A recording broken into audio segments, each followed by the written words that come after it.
Hello दोस्तों, yes present में स्वागत है। आप लोग कैसे हैं? आई होप आप लोग अच्छे हैं। दोस्तों आज हम बात करने वाले हैं हिस्टोलॉजी का बहुत वेरी इंपॉर्टेंट कॉमन टाइप का स्टेनिंग है जिसका नाम है H&E स्टेनिंग। इसका फुल फॉर्म होता है हेमेटोक्सिलिन एंड इओसिन स्टेनिंग। तो हिस्टोपैथोलॉजी में कॉमन स्टेनिंग है, ये साइटोलॉजी में भी स्टेनिंग होता है, हेमेटोक्सिलिन मतलब हिस्टोपैथोलॉजी में भी स्टेनिंग होता है। तो हम यहाँ बात करेंगे जो हेमेटोक्सिलिन हमारा है ये एक ट्री से एक्सट्रैक्टेड किया गया है जिसका नाम है हेमेटोजाइलॉन कैम्पेचियनम। एक ट्री है वहाँ से एक्सट्रैक्टेड किया गया है। अगर हम देखेंगे हेमेटोक्सिलिन के टाइप जो होते हैं, हेमेटोक्सिलिन के टाइप जो होते हैं डिफरेंट टाइप्स के हैं। पहला जो हमारा हो गया alum haematoxylin and also known as Harris haematoxylin. जो एलम हेमेटोक्सिलिन है उसी को बोलते हैं हेरिज हेमेटोक्सिलिन। आयरन हेमेटोक्सिलिन है, लीड हेमेटोक्सिलिन है, टंगस्टन हेमेटोजाइलॉन है, ये हमारे हेमेटोक्सिलिन है। ये हमारे डिफरेंट टाइप के हेमेटोक्सिलिन है जिसमें हमारे कॉमन टाइप जो हमारा यूज करते हैं हेमेटोक्सिलिन हमारा एलम हेमेटोक्सिलिन होता है जिसको हम हेरिज हेमेटोक्सिलिन भी बोलते हैं। यहाँ हम प्रिंसिपल की अगर बात करेंगे, प्रिंसिपल में हम समझने से पहले हम समझ लेते हैं जो हमारे भी कोई सेल्स हम स्टेनिंग उसे करते हैं तो उसमें दो हमारे पार्ट होते हैं, एसिडिक कंपोनेंट होते हैं, एक बेसिक कंपोनेंट होते हैं। जैसे मान लो कोई सेल है, सेल अगर हम स्टेनिंग उसका सेल का दो पार्ट है तो उसमें हमारा एक एसिडिक कंपोनेंट होता है, एक बेसिक कंपोनेंट होता है। जो एसिडिक कंपोनेंट होता है वो बेसिक कंपोनेंट जो होते हैं उसको स्टेन करता है और जो बेसिक कंपोनेंट है वो हमारा किसको एसिडिक कंपोनेंट को हमारा एसिडिक मतलब डाई को स्टेन करता है। जैसे अभी हम समझते हैं नीचे यहाँ पर जैसे दिया गया है, मान लो एसिडिक डाई है। जो एसिडिक डाई होते हैं जैसे एसिडिक डाई इसमें क्या है योसिन है, एसिडिक डाई क्या है योसिन है। जो योसिन है ये बेसिक कंपोनेंट को क्या करेगा स्टेन करेगा। जैसे हमारा साइटोप्लाज्म, जैसे हमारा सेल्स है, सेल में हमारे सेल जो हमारा होता है साइटोप्लाज्म जो हमारा होता है बेसिक कंपोनेंट है और न्यूक्लियस हमारा क्या है एसिडिक कंपोनेंट है। तो जो एसिडिक डाई है जैसे योसिन जो हमारे हेमेटोक्सिलिन में यूज हो रहा है, हेमेटोक्सिलिन योसिन, तो दो स्टेन है। तो हेमेटोक्सिलिन जो हमारा है एसिडिक का बेसिक डाई है और जो हमारा योसिन है वो एसिडिक डाई है। तो एसिडिक डाई है जो वो हमारा योसिन है वो एसिडिक डाई बेसिक कंपोनेंट को क्या करेगा स्टेन करेगा। बेसिक कंपोनेंट क्या है साइटोप्लाज्मा है और बेसिक डाई जो है वो हमारा हेमेटोक्सिलिन है और ये एसिडिक कंपोनेंट को डाई करेगा स्टेन करेगा जिसका नाम है न्यूक्लियस। इसका मतलब यह है कि एसिडिक जो कंपोनेंट होते हैं वो बेसिक एसिडिक जो डाई होते हैं वो बेसिक कंपोनेंट को स्टेन करते हैं और जो बेसिक डाई होते हैं वो एसिडिक कंपोनेंट को स्टेन करते हैं। एसिडिक कंपोनेंट जैसे हमारा न्यूक्लियस हो गया और बेसिक कंपोनेंट हमारा साइटोप्लाज्म हो गया।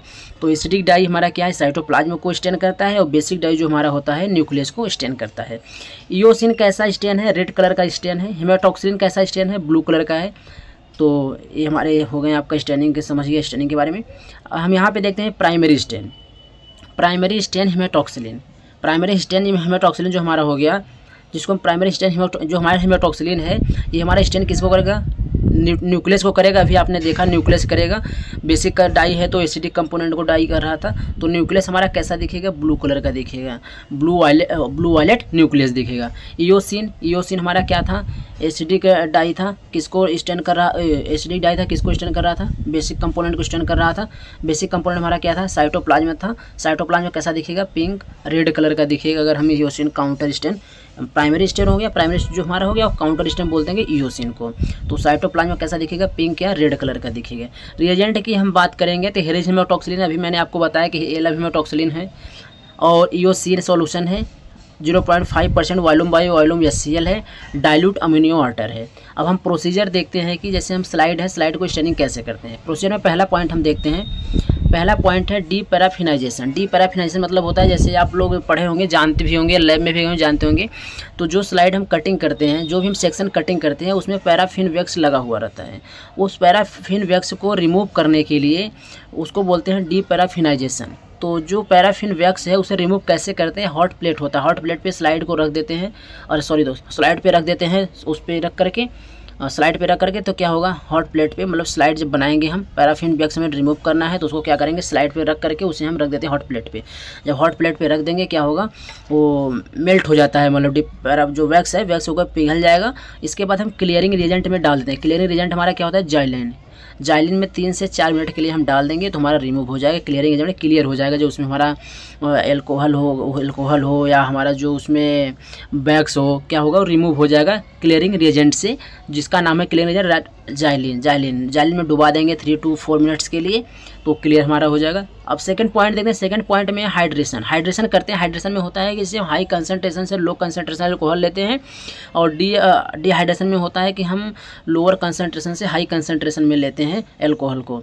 तो यहाँ हाइड्रेशन है, हाइड्रेशन में हाई कंसंट्रेशन हमारा अल्कोहल है, 100% एल्कोहल, 90%, 80%, 70% फॉर 30 सेकेंड। इसका मतलब यह है कि दोस्तों जब वो स्लाइड है जो हाइड्रेट हमें करना है, अब हाइड्रेशन करना है उसे, तो हम स्लाइड को सबसे पहले एल्कोहल किस में डिप करेंगे, जो 100% एल्कोहल होगा, उसके बाद 90% एल्कोहल में हम डिप करेंगे, फिर 80 में, 70 में % में 30 सेकंड के लिए हम डिप करेंगे।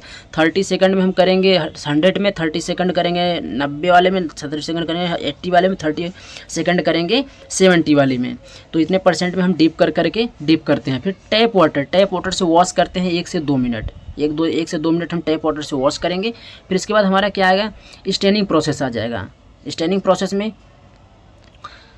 प्रोसेस में हमारा क्या है, हेमाटॉक्सिलिन डाई जो होगा, सबसे पहले हमारा जो प्राइमरी स्टेन है हेमाटॉक्सिलिन, इसको हम 3 to 5 मिनट्स के लिए हम डिप करते हैं हेमाटॉक्सिलिन डाई में। इसके बाद हम वॉश करेंगे, देन वॉश करने के बाद हेमाटॉक्सिलिन डाई को हम डिप करते हैं 3 to 5 मिनट्स के लिए। उसके बाद फिर देन उसके बाद वॉश करेंगे। फिर उसके बाद हम 0.5% वॉल्यूम HCl में हम डिप करेंगे, ऑन डिप 0.5% वॉल्यूम में HCl में हम डिप करेंगे। जार बना होता है दोस्तों, उसमें एक स्लाइड में रैक में रखे रहते हैं, 4-5 स्लाइडें रहती है, तो उसको हम डिप करते रहते हैं जार में उसको।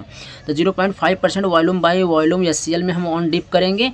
और फिर इसके बाद रनिंग टैप वाटर से वॉश करेंगे 30 to 60 सेकेंड के लिए। जो हम HCl में डिप करेंगे तो इसको ज़्यादा टाइम तक नहीं, कुछ सेकेंड तक हम डिप करेंगे, डिप करके फिर उसके बाद रनिंग टैप वाटर से वॉश कर देंगे 30 से 60 सेकेंड तक।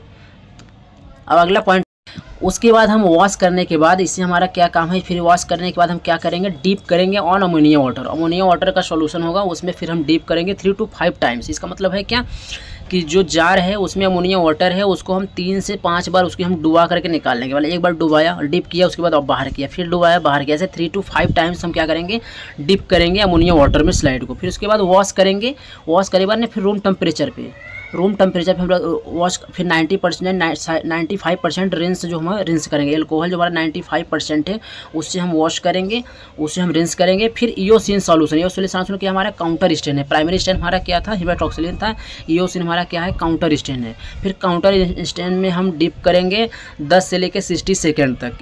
इओसिन सॉल्यूशन में हम डिप करेंगे 10 से 60 सेकेंड तक। इसके बाद देखो हमारा जो नेक्स्ट पॉइंट हो जाएगा वो हमारा हो जाएगा डिहाइड्रेशन। अभी मैंने बताया पहले हाइड्रेट करते थे उसे, फिर डिहाइड्रेट करेंगे। डिहाइड्रेशन में क्या होगा, 70% एल्कोहल में पहले डिप करेंगे, फिर 80%, फिर 90% में, फिर 100% में 30 से 60 सेकेंड 30 से 60 सेकेंड में हम डिप करेंगे 70, 80, 90, 100 में। इसके बाद हम क्लियरिंग एजेंट फिर दोबारा यूज करते हैं। क्लियरिंग एजेंट हम इसलिए यूज कर रहे हैं जब हम डिहाइड्रेशन किए हैं तो इसमें जो एल्कोहल है, एल्कोहल उसके टिश्यू के अंदर चला गया, जो सेक्शन हमारे हैं जो स्लाइड पे बनाया है उसके अंदर चला गया, तो उसको हम क्लियरिंग करेंगे, उसे रिमूव करेंगे एल्कोहल को। 30 से 60 सेकेंड हम डिप करेंगे क्लियरिंग एजेंट में। क्लियरिंग एजेंट क्या था दोस्तों, हम यूज़ करते हैं जाइलिन यूज करते हैं, तो आप लोग इसे कन्फ्यूजन मत होना, बहुत बार एग्जाम में आता है कि क्लियरिंग एजेंट का क्या नाम है, तो जाइलिन होता है क्लियरिंग एजेंट का नाम। तो 30 से 60 सेकेंड तक हम डिप करेंगे क्लियरिंग एजेंट में। इसके बाद हम माउंटिंग करते हैं।